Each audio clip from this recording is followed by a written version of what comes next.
welcome to my channel, or welcome back to my channel. My name is Mouse, sometimes Andy, and I talk about books and book-related things, and today I'm giving you my January wrap-up.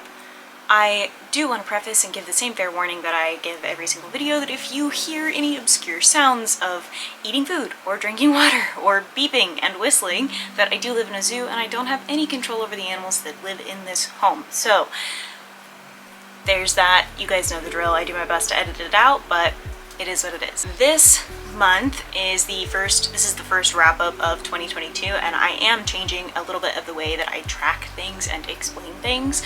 And I do want to say one of the biggest things that I will not be including in my monthly wrap-ups any longer is going to be the diversity part of that. The reason being, I felt like it starts to feel a little bit performative to say that I want to read more diversely, but not really explain why. Obviously, it's because I want to make sure that I can talk more about authors of color and queer authors and trans and non-binary authors, etc., and hype up their books for you. But if I'm just giving you numbers and not necessarily talking specifically about which authors and which books, I don't think that it's really giving any justice to my goal. So my plan currently is to not include those numbers. I am still tracking them, so I will likely include them at the end of the year, but month over month at the moment, my plan is not to include them, just because it starts to feel a little bit performative and not like it doesn't do what I intended for it to do, and I want to find a way to include that in a more effective way. So there's that. Let's go ahead and talk about the stats. My personal favorite part of the video. In January, I read 46 books. I read a total of 7,963 pages, listened to 245 hours, 48 minutes, and 29 seconds worth of audiobooks, which is about 10 days worth. My average rating for the month was 4.2. It was a little bit hit or miss there because we were wavering between like a 3.7 and 4, and we have come out with a 4.2, so that's great. My average pages read per day, which is a little bit of a new stat, is 114.3 pages. My average hours listened per day is 4 hours, 31 minutes, and 58 seconds. I think that those stats are kind of interesting to break down a little bit of how I read and how I divide up my books per day. I am tracking when I start and finish books, and so that includes those numbers. I acquired 4 books, which gave me a total of $25.53 spent in USD. I will say that some of those books were not. I got them for free, or I got them with an Audible credit, so on. I read 27 library books, and 16 of my books this month were rereads. Of those books, 21 of them were audiobooks, 17 of them were physical books, and 8 of them were ebooks. I read 2 books that were between 501 and 600 pages, 2 books that were between 401 and 500 pages, 9 books that were between 301 and 400 pages, 8 books that were between 201 and 300 pages, and 3 books that were between 101 and 200 pages.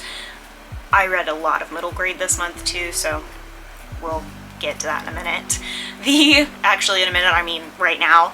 The intended audience that I read this month was 17 middle grade, 12 young adult, no new adult, and 17 adult.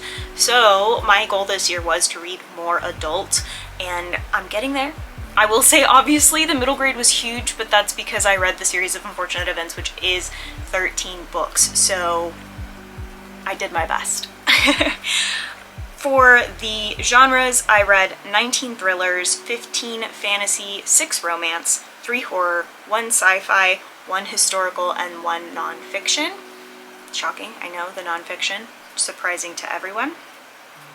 And I will now include some footage of my book blanket and kind of explain where that's at and its size and what it looks like and the length and what I did with that. For the crochet blanket, I used a 5mm needle and predominantly used a single stitch up until the very last rows, where I did use a moss stitch to clarify when the end of the month was. It is 340-ish stitches across, making it 7 feet long, and it is 46 rows because of 46 books, making it 9.3 inches wide. It took me 13 hours to work on this. For my top 5 books of this month, I am including the entire series of Unfortunate Events by Lemony Snicket.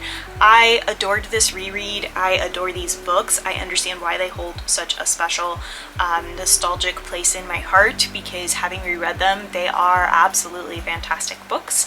I think that they touch on a lot of really serious topics that kids in the intended age group definitely do experience, but books kind of tend to sugarcoat, or they talk about them in extremes in the contemporary format, whereas this made the books very fun and entertaining, but the topics were very hard to consume and read for some readers. I really, really enjoyed that. Then we have Beasts and Beauty by Suman Chainani. This is the first book in quite a long time that I have purchased the minute I finished the audiobook from the library. This is an intended middle grade, but I would not necessarily consider it a middle grade personally. Some of the topics are a little bit dark, a lot dark. They're retellings of fairy tales, a collection of retellings of fairy tales, and like from story 1, I was messaging Art and I was like, this slaps, this is the best, I am feral for this right now, I adore this is so good, you need to be reading it right now, it is amazing. And Art then read it and can confirm that it is amazing. The stories are dark and jarring, and they really put into perspective the way that girls tend to be treated in fairy tales, but it gave the girls less of that naive princess mentality. Like, even though the problem that I have with a lot of fairy tales is that while our main characters are often women or girls, they are generally, their personalities are very uninteresting compared to the villains or the princes or whatever. They don't really have a personality because that personality gets more or less erased in exchange for the romantic moral of the story. Whereas in these retellings, our main characters are rude. Rapunzel straight up tells her prince who comes and says he's gonna rescue her, she's like, okay, well, I want to run around naked in the rain and singing, like that's why I want to leave this tower. And he's like, you can't do that. That's what crazy people do. You can't do that. And she's like, okay, then leave. Bye. And he's like, no, we kissed. We have to get married now. And she's like, no. Also, how do I know that you're like the best kisser? I'll wait for another prince. Bye. And he's super rude. And she's just like, no, I'm good. See you. And I just really enjoyed that way of retelling these stories where the women definitely have personalities and opinions and make them heard. Even like if the main character is not a good person in the Rumpelstiltskin retelling, the main character was relying solely on her beauty to get her in a great relationship and did not intend to have any kind of skills, and it screws her over. She's very hoity-toity about herself, but she learns that lesson, but she's still got a great personality throughout the entire thing. Then we have Where the Drowned Girls Go by Seanan McGuire. This is the most recent book that came out in the Wayward Children series. I adore the Wayward Children series, but this book specifically is not set in the same school as the other books. This is set in one of the schools where you don't want to accept that you went to another world. You don't want to accept all of your whimsical, strange things like in the other school. You want to forget about it. You just want to not remember it anymore and remove that part of your life completely. And this school is abusive and horrible. Our character from the Greengrass Fields is also in this book. She's in this school, and just the way that all of that developed and the way that all of it comes together compared to the other books was really well done and really interesting. I think Seanan does a great job with continuing on series and giving a little bit of something for everybody in them. And even if like Greengrass Fields was not my favorite book, I didn't enjoy that very much because horse girls are not my thing, but you know, there are several other things in other books in this series that is something that I can appreciate and enjoy, and I really, really liked Where the Drowned Girls Go because it really tied in a bunch of different concepts from the other books while still being something that you probably could read on its own. The next one, I hate this. I hate this. So normally I would include arcs in this section. I did not read a single arc that I would include in my top 5 books, so I will not be doing that. But instead I will be including this book set. I have not read the last 2 for full transparency. I've only read the first 3, and they are on Kindle Unlimited if that's something that you want to read. And that is the Mindfuck series by S.T. Abbey. This is a dark romance smut book that has gotten a lot of hype on TikTok, and I've seen a few people mention it on YouTube. I don't care about that part of the book. I genuinely don't. I more or less skim it because I don't enjoy reading those scenes. It's not for me. But what I enjoy about this book is genuinely the thriller aspect of it. So our main character is a serial killer, and she is out for revenge for this group of men in a small town who did horrible things to her. And her goal is not just to go after them, but then to go after the system that is the men in the system that essentially kept those men from ever having to pay for those crimes. And I adore that concept in of itself. That's why They Never Learn is one of my favorite comfort reads. I like the idea of women taking back their lives and their trauma by seeking vengeance. It is what it is. However, she is now dating an FBI agent whose primary job, he's a profiler for serial killers, and he is currently on the hunt for her. He's looking for her. He doesn't know he's looking for her. And they are dating, they are madly in love, and she's just trying to not get caught before her plan is done, which is very amusing to me. I think that it's just, the concept is just like, oh good lord, the stress of like, oh, is she gonna get caught before she can finish doing all of the things that she wants to do? I really hope not. I really, really enjoy that. I enjoy, it is very gory and very brutal when it does explain what she does to these men to kill them, because she does not just kill them, it is a torture and kill situation. And it's good. They're a good book series. They really are. So if you are not a smut reader, but you were definitely a thriller reader and you loved They Never Learn, you may still enjoy this series. I would just say skim over the smut. And then, surprising to everyone, including myself, the 5th book on my best books list is The Queen's Gambit by Walter Tevis. This is what the Netflix series was based on. I am an Anya Taylor-Joy simp, and I've been very transparent about that. I talk about it a lot to my friends, and I loved the show, so I wanted to read the book because I like to see source material when it comes to shows like that. However, everyone was like, I don't think you're gonna like it. It is a historical contemporary, like none of that sounds like things you want to do, want to read, whatever. But see, the reason I loved the show was because Beth is just an asshole about winning, and I love that. I think competitive women are attractive. I don't think competitive men are attractive. It is what it is. Literally 8-year-old Beth or whatever is told, like, no, you're supposed to go ahead and forfeit. That's sportsmanship. And she says, I don't want sportsmanship. I want to win. And I just really love that. I love that for her. And I do love that there is a little bit of a conversation of the way that they drugged orphans at the time and the expectations around women. And I just love a bad bitch who just shows up men that she can be as smart as them. I think that's great. I thought it was fantastic. The next section, we're going to talk about the worst book that I read this month, and it's actually tied between 2 books. I had a hard time deciding between which of these to include. One of them I DNF'd, the other one I should have DNF'd. The first one is Hidden Sea by Gregory Maguire.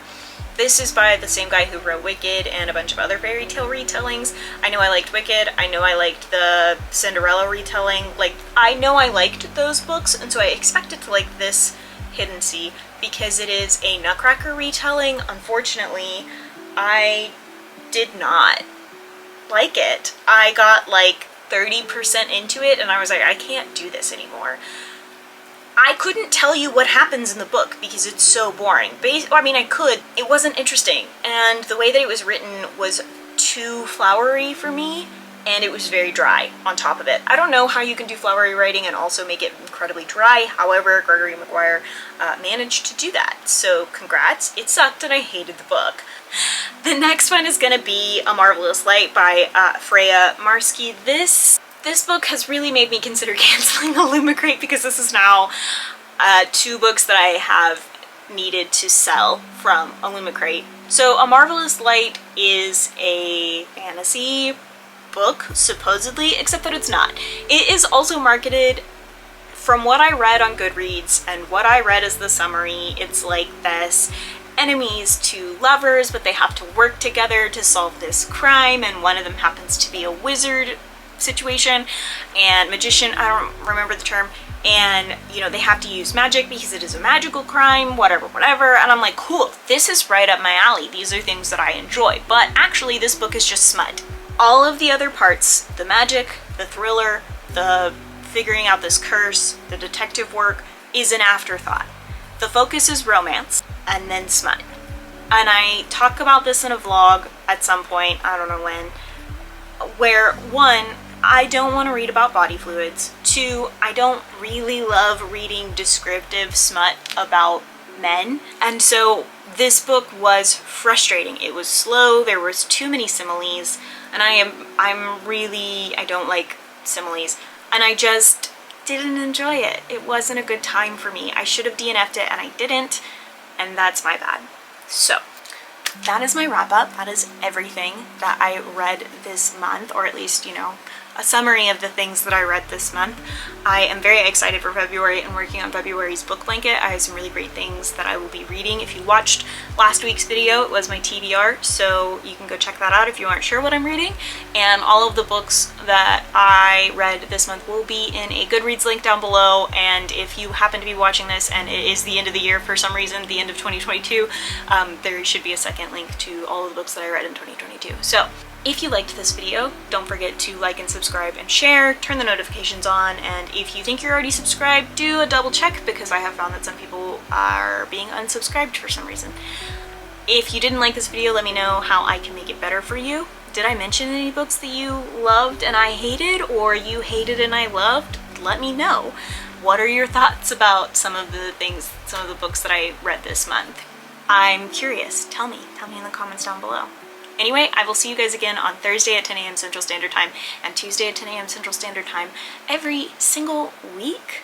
Don't forget to take your meds, drink your water, and do something today to take care of yourself. Okay, thanks, bye.